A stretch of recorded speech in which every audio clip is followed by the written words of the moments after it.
Meteorologist Mike Woncom with an eye on the tropics. Well, Hurricane Matthew upgraded a bit from overnight. Overnight, it was 115-mile-an-hour winds. Now it's up to 125-mile-an-hour winds, and expect it to get even stronger as it moves its way towards the Florida coast. Let's talk about what's going to be happening with this system. And by the way, it's not just one, but there are two systems out there. We've been talking about Matthew, but kind of lost in the discussion is the fact that Nicole is out there. Nicole is just barely below hurricane status.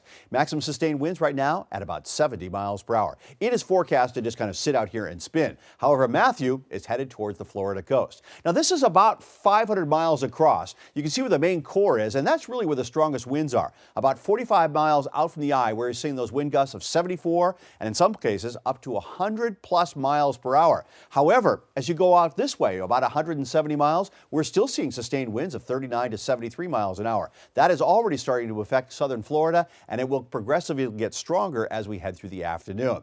So as far as Matthew's concerned, all of our computer models right now indicating it will do this swirl. There's a few outlier computer models that say it may not do that swirl, but even so, it will stay south of New England. It will not be in our forecast at all. So what's going on? We have hurricane warnings up along the coast. This will become a Category 4 as it moves its way closer to the shoreline. Arriving along the shoreline looks like late Thursday into early Friday. Look at that nice little loop that it does offshore. But staying as a very powerful hurricane on Friday at 2 o'clock, just about at Daytona. And then as we head towards Saturday in the early morning hours, just about ready to start beginning its right-hand turn out to sea. That still means it will brush the Carolina coast, the Georgia and Carolina coast, and maybe even as much as brushing the North Carolina coast as well. As you see, as it goes offshore, it loses its hurricane status and becomes a tropical system, but still sits out there and spins over the next several days. Something to watch.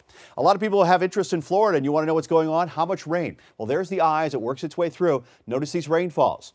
8, 10, 12 inches of rain seem very likely.